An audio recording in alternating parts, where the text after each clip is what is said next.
በስመ አብ ወወልድ ወመንፈስ ቅዱስ አሐዱ አምላክ አሜን። ቅዱስ ዳዊት መዝሙር 76 እስከ 80 ድረስ። መዝሙር 76 ለመዘምራን አለቃ ስለ ኤዶታም የአሳፍ መዝሙር። በቃሌ ወደ እግዚአብሔር ጮኹ፣ ቃሌም ወደ እግዚአብሔር ነው፣ እርሱም አደመጠኝ። በመከራዬ ቀን እግዚአብሔርን ፈለግሁት። እጆቼም በሌሊት በፊቱ ናቸው፣ ጠላቶቼም አልረገጡኝም። ነፍሴ ግን ደስታን አጣች፣ እግዚአብሔርን አሰብሁት፣ ደስ አለኝም፣ ተናገርሁ፣ ነፍሴም ፈዘዘች። ጠላቶቼ ሁሉ ሰዓቶች አወቋቸው፣ ደነገጡ፣ አልተናገርሁም። የድሮን ዘመን አሰብሁ፣ የዘላለምን ዓመታት አሰብሁ፣ አነበብሁም። በሌሊት ከልቤ ጋር ተጫወቱ፣ በመንፈሴም አነቃቃኋት። እግዚአብሔርን ለዘላለም በውኑ ይጥላልን? እንግዲህስ ይቅርታውን አይጨምርምን? ለዘላለምስ ምሕረቱን ለልጅ ልጅ ይቆጥራልን? እግዚአብሔር ይቅርታን ይረሳልን? በቁጣውስ ምሕረቱን ዘጋውን? እነሆ ዛሬ ጀመርሁ አልሁ።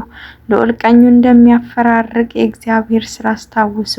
የቀደመውን ተአምራትን አስታውሳለሁና በምግባርህም ሁሉ እናገራለሁ፣ በስራህም እጫወታለሁ። አቤቱ መንገድህን በመቅደስ ውስጥ ነው። እንደ አምላካችን ያለ ታላቅ አምላክ ማን ነው? ተአምራትን የምታደርግ አምላክ አንተ ብቻ ነህ። ለሕዝብህ ኃይልን አሳያቸው። ያዕቆብንና ዮሴፍን ልጆች ሕዝብህን በክንድህ አዳናቸው። አቤቱ ውኆች አዩ፣ ውኆች አይተው ፈሩ፣ የውኆች ጥልቆችም ተነዋወጡ። ውኆቻቸውም ጮኹ፣ ደመናት ድምፅን ሰጡ፣ ፍላጻዎችንም ወጡ። የነጎድጓድህን ድምፅ በሰረገላ ነበር፣ መብረቆችም ለዓለም አበሩ። ምድር ተናወጠች ተንቀጠቀጠችም። መንገድ በባህር ውስጥ ነው፣ ፍለጋህም በብዙ ውኆች ነው፣ ፍለጋህም አይታወቅም። በሙሴና በአሮን እጅ ሕዝብህን እንደ በጎች መራሃቸው። አሜን። መዝሙር 77 የአሳፍ ትምህርት። ሕዝቤ ሆይ ሕጌን አድምጥ፣ ጆሮአችሁን ወደ አፌ ቃል አዘንብሉ። አፌን በምሳሌ ከፍታለሁ፣ ከቀድሞ ጀምሮ ያለውን ምሳሌ እናገራለሁ። የሰማነውንና ያየነውን አባቶቻችንን የነገሩንን ለሚመጣ ትውልድ ከልጆቻቸው አልሰወሩም። የእግዚአብሔርንም ምስጋና ተናገሩ፣ ኃይሉን ያደረገውንም ተአምራት፣ ያቆመውን ምስክር፣ ለእስራኤልም የሰራውን ሕግ፣ ለአባቶቻችንም ያዘዘውን ለልጆቻቸው የሚነግሩ ዘንድ የሚመጣ ትውልድ የሚወለደውም ልጆች ያውቁ ዘንድ ተነስተውም ለልጆቻቸው ይናገራሉ። ተስፋቸውን በእግዚአብሔር እንዲያደርጉ የእግዚአብሔርንም ስራ እንዳይረሱ ትእዛዙንም እንዲፈልጉ እንደ አባቶቻችን እንዳይሆኑ ጠማማና የምታስመርር ትውልድ፣ ልቧን ያላቀናች ትውልድ፣ መንፈሷ በእግዚአብሔር ዘንድ ያልተመነች የኤፍሬም ልጆች ቀስታቸውን ገትረው ይወጉ ነበር። በሰልፍ ቀን ወደ ኋላ ተመለሱ፣ የእግዚአብሔር ኪዳን አልጠበቁምና። በሕጉም ለመሄድ እምቢ አሉ፣ ረድኤቱን ያሳያቸውን ተአምራቱን ረሱ። በግብፅ ሀገርና በጣኔዎስ በረሃ በአባቶቻቸው ፊት የሰራውን ተአምራት፣ ባህርን ከፍሎ አሳለፋቸው፣ ውኆችንም እንደ ረዋት ውሃ አቆመ። ቀን በደመና መራቸው፣ ሌሊቱም ሁሉ በእሳት ብርሃን። ዓለቱን በምድረ በዳ ሰነጠቀ፣ ከብዙ ጥልቅ እንደሚገኝ ያህል አጠጣቸው። ውሃንም እንደ ወንዞች አፈሰሰ፣ ውሃንም ከዓለት አፈለቀ። ነገር ግን እርሱም መበደልና እንደገና ደገሙ፣ ልዑሉንም በምድረ በዳ አስመረሩት። ለነፍሳቸውም መብልን ይፈልጉ ዘንድ እግዚአብሔርን በልባቸው ፈተኑት። እግዚአብሔር እንዲህ ብለው አሙት፣ እግዚአብሔር በምድረ በዳ ማዕድን ያሰናዳ ዘንድ ዓለቱንም ይመታ ዘንድ ውሃውንም ያፈስ ዘንድ ይችላልን? እንጀራን መስጠትና ለሕዝቡስ ማዕድን መስራት ይችላልን? እግዚአብሔር ይህንን ሰምቶ ተቆጣ፣ በያዕቆብም ላይ እሳት ነደደ፣ መቅሰፍትም በእስራኤል ላይ ወጣ። በእግዚአብሔርም አላመኑምና በማዳኑም አልተማመኑምና። ደመናውን ከላይ አዘዘ፣ የሰማይን ደጆች ከፈተ፣ ይበሉም ዘንድ መናን አዘነበላቸው። የሰማይን እንጀራ ሰጣቸው፣ የመላእክትንም እንጀራ የሰው ልጆች በሉ። የሚበቃቸውን ስንቅንም ላከላቸው። ከሰማይ አዜባዊ ነፍስን አስነሳ፣ በኃይሉም መስዓዊ ነፍስን አመጣ። ስጋን እንደ አፈር የሚበረብሩትን ወፎች እንደ ባህር አሸዋ አዘነበላቸው። በሰፈራቸው መካከል በድንኳናቸው ዙሪያ ወደቀ። በሉ እጅግም ጠገቡ። ለምኞቶቻቸው ሰጣቸው፣ ከወደዱትም አላሳጣቸውም። መብላቸውንም ገና በአፋቸው ሳለ የእግዚአብሔር መቅሰፍት በላያቸው መጣ፣ ከእርሱም ብዙዎች ገደለ። የእስራኤል ምርጦች አሰናከሉ፣ ከዚህም ሁሉ ጋር እንደገና እርሱን በደሉ። ተአምራቱን አላመኑም፣ ቀኖቻቸውን በከንቱ አለቁ፣ ዓመቶቻቸውን በችኮላ አለፉ። በገደላቸውም ጊዜ ወዲያው ፈለጉት፣ ተመለሱ፣ ወደ እግዚአብሔር ገሰገሱ።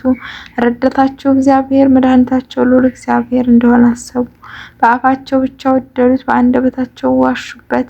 ልባቸውም ከእርሱ ጋር አልቀናም፣ በቃል ኪዳኑም አልተማመኑትም። እርሱ ግን መሐሪ ነው፣ ኃጢአታቸውን ሁሉ ይቅር አላቸው፣ አላጠፋቸውምም። ቁጣውን መመለሰ፣ አበዛ፣ መዓቱ ሁሉ አላቃጠለም። ስጋም እንደሆነ አሰበ፣ በመንፈስም ከወጣ በኋላ አይመለስም። በምድረ በዳ ምን ያህል ያስቆጡት፣ በበረሃ አሳዘኑት፣ ተመለሱ። እግዚአብሔርንም ፈተኑት፣ የእስራኤል ቅዱስ አሳዘኑት። እነርሱም እጁን አላሰቡም። ከጠላቶቻቸውም እጅ ያዳነበት በግብጽ ያደረገውን ተአምራትን በጣኔዎስም በረሃ ያደረገውን ድንቁን እንስሶቻቸውን ወደ ደም ለወጠ። ምንጮቻቸውንም ደግሞ እንዳይጠጡ ዝንቦቻቸውንም በላያቸው ሰደደባቸው። በሏቸው፣ ጉሮሯቸውም ተሰደደ። አረከሳቸውም፣ ፍሬያቸውን ለኮከባ ስራቸውንም ለአንበጣ ሰጠ። ወይናቸውም በበረዶ በለሳቸውንም በውርጭ አጠፋ። እንስሶቻቸውን ለበረዶ ሀብታቸውንም ለእሳት ሰጠ። የዓመቱ መቅሰፍት በላያቸው ተሰደደ። መቅሰፍትን፣ መዓትን፣ መከራንም በክፉዎች መላእክት ሰደደ። ለቁጣው መንገድን ጠረገ፣ ነፍሳቸውንም ከሞት አላድናትም። እንስሶቻቸውም በሞት ውስጥ ዘጋ። በኩሮቻቸውንም ሁሉ በግብጽ ምድር የደከማቸውንም መጀመሪያ በቤታቸው ውስጥ ገደለ። ሕዝቡንም ግን እንደ በጎች አሰማራቸው፣ እንደ መንጋም ወደ ምድረ በዳ አወጣቸው። በተስፋ አመራቸው፣ አልፈሩምም። ጠላቶቻቸውንም በባህር ነደፋቸው፣ ወደ መቅደሱ ተራራ ወሰዳቸው። ከፊታቸው አሕዛብ አባረረ፣ ርስቱንም በመንገዱ አካፈላቸው። የእስራኤል ወገኖችን በቤታቸው አኖረ። ነገር ግን ልዑል እግዚአብሔር ፈተኑት፣ አሳዘኑት፣ ምስክሩንም አልጠበቁም። ተመለሱም፣ እንደ አባቶቻችን ከዱ፣ እንደ ጠማማ ቀስትም ሆኑ። በኮረብቶቻቸውም አስቆጡት፣ በተቀረጹ ምስሎቻቸው አስቀኑት። እግዚአብሔር ይህንን ሰምቶ ተቆጣ፣ እስራኤል እጅግ ናቃቸው። የሰሎሞን ድንኳን ተዋት፣ በሰዎች መካከል ያደረባትን ድንኳኑን ኃይላቸው ለምርኮ ጌጣቸውን በጠላት እጅ ሰጠ። ሕዝቡንም በጦር ውስጥ ዘጋቸው፣ ርስቱንም ቸል አላላቸውም። ጎልማሶቻቸውን እሳት በላቻቸው፣ ቆነጃጅቶቻቸውንም አላለቀሱም። ካህኖቻቸውም በሰይፍ ወደቁ፣ ባልቴቶቻቸውም አላለቀሱላቸውም። እግዚአብሔር እንደ እንቅልፍ እንደሚነቃ ተነሳ፣ የወይን ስካር እንደተወ እንደ ኃይልም ሰው ጠላቶቹ በኃይል ገደለ። የዘላለምን ሐሳር ሰጣቸው። ዮሴፍ ድንኳንን ተዋት፣ የኤፍሬምንም ወገን አልመረጠም። የይሁዳ ወገን ግን መረጠ። የወደደውን የጽዮን ተራራ መቅደሱን እንደ አርያም ሰራ፣ ለዘላለም በምድር ውስጥ መሰረታት። ባሪያው ዳዊትን መረጠው፣ ከበጎችም መንጋ ውስጥ ወሰደው። ከሚያጠቡ በጎች ሁሉ ባሪያው ያዕቆብ ርስቱን እስራኤልንም ይጠብቅ ዘንድ ወሰደው። በልቡ ቅንነት ጠበቃቸው፣ በእጁም ጥበብ መራቸው። አሜን ይደረግልን። መዝሙር 78 የአሳፍ መዝሙር። አቤቱ አሕዛብ ወደ ርስትህ ገቡ፣ ቤተ መቅደስህን አረከሱ። ኢየሩሳሌምንም እንደ ተክል ጠባቂ ጎጆ አደረጓት። የባሪያዎችን ቡድኖች የሰማይ ወፎች መብል አደረጉ። ጻድቃንም ሥጋ ለምድር አራዊት ደማቸውን በኢየሩሳሌም ዙሪያ እንደ ውሃ ፈሰሱ። የሚቀብራቸውም አጡ፣ ለጎረቤቶቻቸውም ስድብ ይሆኑን። በዙሪያችንም ላሉ ሳቅና መዘበቻ። አቤቱ እስከ መቼ ለዘላለም ትቆጣለህ? ቅንዓትህም እንደ እሳት ይነዳል። በማያውቁ አሕዛብ ላይ ስምህን በማትጠራ መንግስት ላይ መዓትህን አፍስስ። ያዕቆብ በልተውታልና ስፍራውንም ባድማ አድርገዋልና የቀድሞውን በደላችን አታስብብን። አቤቱ ምሕረትህ በቶሎ ያገኘን፣ እጅግ ተቸግረናልና። አምላካችንና መድኃኒታችን ሆይ እርዳን። ስለ ስምህ ክብር አቤቱ ታደገን፣ ስለ ስምህ ኃጢአታችን አስተሰርይልን።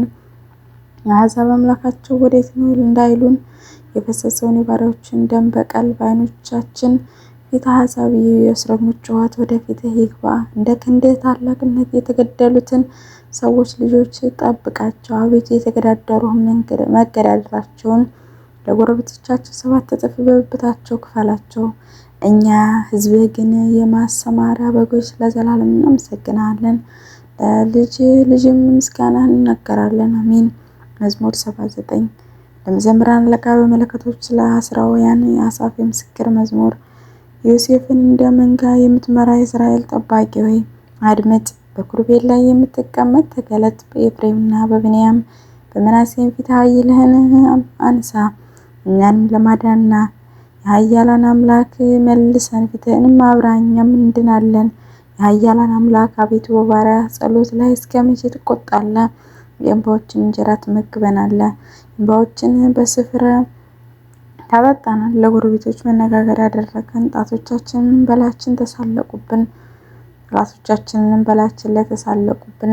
የኃያላን አምላክ አቤቱ መልሰን ፊትህን አብራ፣ እኛም እንድናለን። ከግብጽ ወይንን ግድ አመጣ፣ አሕዛብን አባረርህ፣ እርሷንም ተከልህ። በፊቷም መንገድን ጠረገ፣ ስሮቿንም ተከለ። ምድርን ሞላች፣ ጥላዋ ተራሮችን ከደነ። ጫፎቿም እንደ እግዚአብሔር ዝግባ ሆኑ፣ ቅርንጫፎቿም እስከ ባህር፣ ቡቃያዋንም እስከ ወንዙ ዘረጋች። አጥሯን ለምን አፈረሰ? መንገድ አላፊ ሁሉ ይበላታል። የበረሃ አርያም አረከሳት፣ የዱር አውሬም ተሰማራባት። የኃያላን አምላክ ሆይ እባክህ ተመለስ፣ ከሰማይ ተመልከተኝ። ይህችን የወይን ግንድ ይቅር በላት። በሰው ልጅ ለአንተ ያጸናሃትን ቀኝ የተላከላትን አጽንተህ አነሳሳት። በእሳት ታቃጥላለች፣ ተነቀማለች። ከፊት ተግሳጽም የተነሳ ይጠፋሉ። ለአንተ ባጸናው በሰው ልጅ ላይ በቀኝ ሰው ላይ እጅህ ይሁን። ከአንተም አንራቅ፣ አንድ ነን፣ ስምህንም እንጠራለን። የኃያላን አምላክ አቤቱ መልሰን፣ ፊትህን አብራ፣ እኛም እንድናለን። አሜን። መዝሙር 80 ለመዘምራን አለቃ በዋሽንት የአሳፍ መዝሙር። በረድኤታችን በእግዚአብሔር ደስ ይበላችሁ። ለያዕቆብ አምላክ እልል በሉ፣ ዝማሬን አንሱ፣ ከበሮንም ስጡ። ደስ የሚያሰኘውን በገና ከመሰንቆ ጋር በመባቻ ቀን በመታወቃቸው በዓላችን ቀን መለከትን ነፋ፣ ለእስራኤልም ሥርዓቱ ነውና። የያዕቆብ አምላክ ፍርድ ነውና። ወደ ግብጽ ሀገር በሄደ ጊዜ ለዮሴፍ ምስክርን አቆመ። የማያውቀውን ቋንቋ ሰማ። ጀርባውን ከማስገጃቸው መለሱ። እጆቹን በቅርንጫት ተገዙ። በመከራ ጊዜ ጠራኝ፣ አዳንሁህ። በተሰወረ አውሎም መለስሁልህ። ከክርክር ውሃ ዘንድም ፈተንሁህ። ከሕዝቤ ሆይ ስማኝ፣ እነግርሃለሁ። እስራኤል ሆይ እመሰክርልሃለሁ። አንተስ ብትሰማኝ በድንገት አምላክ አልሆንህም። ለሌላ አምላክም አትስገድ። ከግብጽ ምድር ያወጣሁ እኔ እግዚአብሔር አምላክ ነኝና። አፍህን አስፋ ሞላዋለሁ። ሕዝቤ ግን ቃሌን አልሰሙኝም፣ እስራኤልም አላደመጡኝም። እንደ ስራቸው ላኩባቸው፣ በልባቸው ሐሳብ ሄዱ። ሕዝቤስ ቃሌን ለምተውኝ ሰምተውኝ ቢሆን እስራኤል በመንገዴ ሄደው ቢሆን ጠላቶቻቸው ፈጥኜ ባዋረድኳቸው ነበር፣ በሚያስጨንቋቸውም ላይ እጅን በጣልሁ ነበር። እግዚአብሔር ጠላቶችስ በዋሽቶት ነበር። ዘመናቸው ለዘላለም ይሆናል። ከስንዴም ስብ አበላቸው፣ ከአለቱም ማር አጠገባቸው። አሜን አሜን ይደረግልን። ቅዱስ ዳዊት ረድኤት በረከቱ ይደርብን። አሜን። እንኳን አደረሳችሁ ለእመቤታችን ለቅድስት ድንግል ማርያም እንኳን አብሮ አደረሰ። እንዲሁም በዕለቱ ታስበው ለሚውሉ ለቅዱሳን ጻድቃን ሰማዕታት እንኳን አብሮ አደረሰን አደረሳችሁ። ውድ ቤተሰቦቼ ከዛሬ ስለጠፋው በጣም ይቅርታ እየጠየቅኩኝ ላይክ እና ሼር ሰብስክራይብ እያደረጋችሁ ከልብ ሆናችሁ ቅዱስ ዳዊት ጸሎትን አዳምጡ ማለት ነው። እና ውድ ቤተሰቦቼ አብራችሁ ለቆያችሁ ሁሉ ከልብ አመሰግናለሁ። ወስብሐት ለእግዚአብሔር ወለወላዲቱ ድንግል ወለመስቀሉ ክቡር። አሜን። ቆየን።